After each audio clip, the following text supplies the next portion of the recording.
Eikit pasisukti.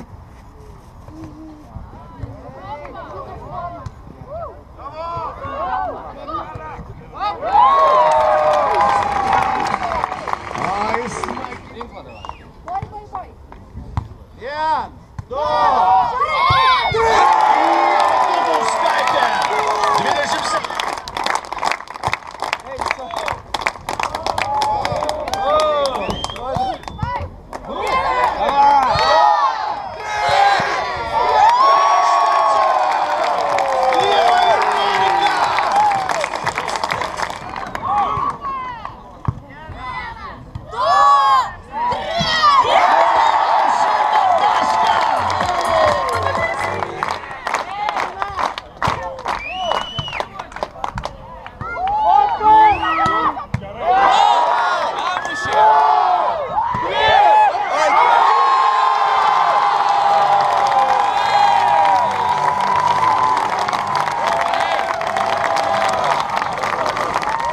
Labas Ieva, labas Monika, dar kartą malonu Jūs matyti. Sužaidėte tikrai puikių varžybų visų savaitgalių metu jums pačioms, kurios buvo geriausios žaidybinė prasme? Gal vakar paskutinės varžybos? Su Serbija?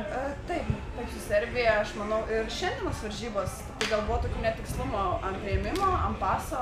Aš manau, atidirbsim dar. Aš irgi manau, kad arba vakar paskutinė su Serbija ir manau, kad vakar dar buvo labai gražus pirmas kėlinys su šitom Slovakijom.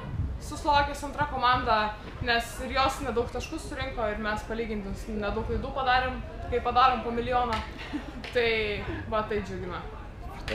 Savaitgalis nedžiugina gerų orų. Ar ruošitės tam? Ir ar manote, kad tai yra pranašumas jums, ar tai yra problema kamavusi visas komandas? Mes tai žiūrėjom prognozę savaitės pradžioje, tai rodė plius 11 ir lietų visą savaitgalį. Tai mūsų šitas oras tai visai džiugina palyginus su buvusią prognozę, bet mes labiau mėgstam, kai labai stipriai kepina saulė. Tai čia kaip ir ne pliusas.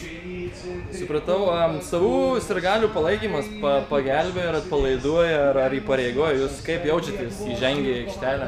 Aš tai jaučiuosi užtikrintai, žinau, kad mane palaiko daug žmonių, tiek mane, tiek Ieva bendrai ir einam kovoti, parodyti gerą žaidimą žiūrovams, kuriuos jie patenkinti.